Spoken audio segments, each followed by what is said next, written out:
Oh yeah, your boy Nelson's going extreme today, because today is Extreme Rules. If you have right here, you see Extreme Rules the horror show. You got Bray and Braun and the White Swamp fight. We got Chris Jericho scared for thumbtacks. CM Punk cashing in. That is definitely extreme. We got Finn Balor falling off the top rope. Michael Cole wrestling. Really extreme. We got a match that, for some reason, you lose if you get disqualified on Extreme Rules pay-per-view. You know, I'm starting to realize most of this wall is not extreme. Well, I got on my notes here. Not really notes I'm going to read off of. Actually, it's going to be on here, because technology is extremely good. I wanted to address something regarding Extreme Rules. Extreme Rules is a pay-per-view that got introduced back in 2009, and it has been here since. Now, everybody has a problem with this pay-per-view, and well, I can see why. In the 13 pay-per-views they have done thus far, 14th one coming tonight, it's not really followed its name. Here's the thing, I think for the first few years it properly stick to its name. But ever since then, Extreme Rules has kind of just been overstaying its welcome. Because it stopped sticking to what its name was. It pretty much essentially, Extreme Rules is supposed to be pay-per-view stipulations happen, like Steel Cage, Last Man Standing, I Quit, No Disqualification, Extreme Rules. This is where all the stipulations are supposed to happen. At first, Extreme Rules replaced Backlash as the pay-per-view after WrestleMania. Then Extreme Rules moved into September, October time, which actually, I kind of support this because I think Backlash needs to stay where it's at. Backlash is fine as was, and it needs to stop being WrestleMania Backlash. That's just stupid. And today I have stats, on here, a lot of research, getting out every single stipulation they've done, with all the stats, all the numbers you need. I'm gonna fucking Scott Steiner this shit, man! Now, I want to address something before we start. I am not touching upon the 2022 pay-per-view, so any of the numbers I'm saying now do not count tonight's pay-per-view. But we will address tonight's pay-per-view and how, finally, it's been treated with respect, the pay-per-view itself. But that's in the end of this video. For right now, let's go through a journey. So in the history of Extreme Rules, counting the main show matches, the pre-show matches, and the Money in the Bank cash-ins, it has been a total of 116 matches. Let me tell you, that is a lot of matches. We're only going to touch the main show matches. The only thing I'm not going to count is the Money in the Bank cash-in. I think that is fair not to count. So in total, that leaves us with 99 matches. Now let's get into the pay-per-views. 2009 was the first pay-per-view. It had 8 total matches. Technically 9 with the Money in the Bank cash-in, but it was 8. And 7 out of the 8 matches were actually stipulation-based, making it an 88% for the total amount of stipulations for the first pay-per-view. Not the best of looks, considering it's called Extreme Rules. You would expect the first one to be 100%, but hey, it is what it is. Now I want to say for the stats, I'm actually rounding up the numbers, because school taught me that. Maybe I'm just a retard, I don't know. Then comes both 2010 and 2011 Extreme Rules pay-per-views, where they both stick to the concept, which was Extreme Rules, with both of them having 8 matches, and all 8 of the matches having a stipulation, making both of them a 100% stipulation-based pay-per-view. And that is the last time this happens. 2012 also has 8 matches, like the previous years, but only 5 out of the 8 matches actually have stipulations, because stupidly, 2 of these matches are impromptu matches, with one being Brodus Clay versus Dolph Ziggler, and the other one being a Ryback squash match. Anyways, 63%. 2013 has 8 matches, and only 6 out of the 8 matches are actually stipulation-based, giving it a 75%. Unfortunately, 2014 ends the 8-match streak as we have 7, and only 3 out of the 7 matches have stipulations. What in God's name is going on here? This brings it to a disappointing 43%, which, that's not the lowest this is gonna go. 2015 has 5 out of the 7 matches actually being stipulations, giving it a 71%. We're doing positive again. Though positive doesn't last long, as 2016 has 7 matches, and only 4 of them actually are stipulation-based, giving it a 57%. 2017 keeps things a little bit smaller, kind of like 2022, only having 6 matches. But to be fair, this was a Raw exclusive pay-per-view, so they didn't have to go all out with, like, a cajillion amount of matches. And only 5 out of the 6 matches are actually stipulation-based. And let me tell you, that improvised mixed tag team match had no purpose of being there, 83%. Then comes 2018 and 2019 coming here, big boom, boom, with 10 matches.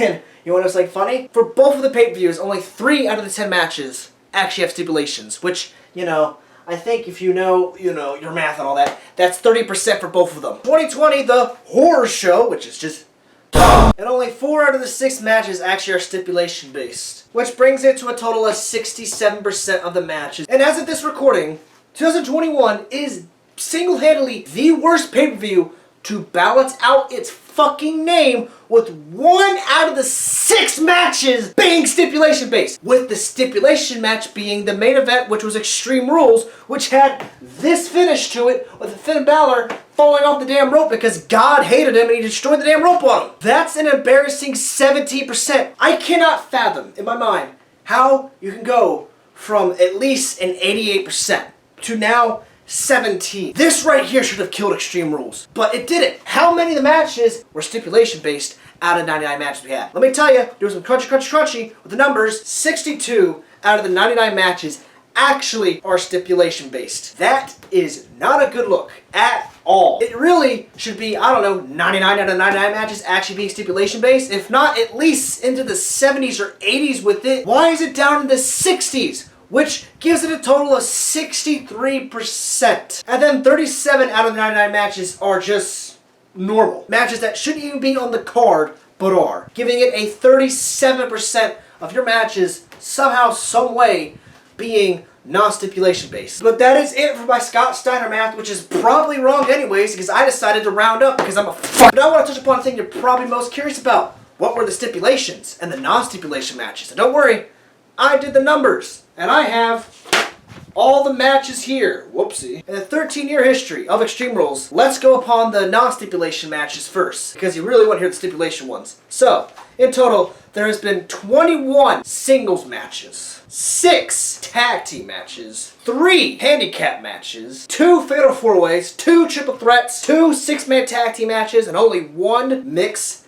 tag team match. Now, I just want to note, before we go into the stipulation side of things, some of these, if you did add them with the numbers, it's not going to probably equal up to 62 or something. It's probably going to be over it or under it. I don't know. It's because I'm including a match that probably had said stipulation, but it had a mix into it. Like I Quit Hell in a Cell. You know, that's an I Quit match, but also a Hell in a Cell match. So you would kind of include it as its own concept, but you would also include it as an Hell in a Cell match and as an I Quit match in the stats or something. So let's just get to it. There's been 10 Extreme Rules matches, 7 Steel Cage matches, 5 Last Man Standings. There's been 3 Chicago Street Fights, 3 strap matches, 3 tables matches, 3 submission matches, 2 tornado tags. Why I count a tornado tag as a stipulation? Because, well, you don't get it on weekly television, so I would say it's kind of stipulation based. 2 no holds bars, 2 ladder matches, and 2 Falls Count Era matches. And now the rest of these matches have only happened once, so I do not need to say once for any of these. I'm just going to name them off,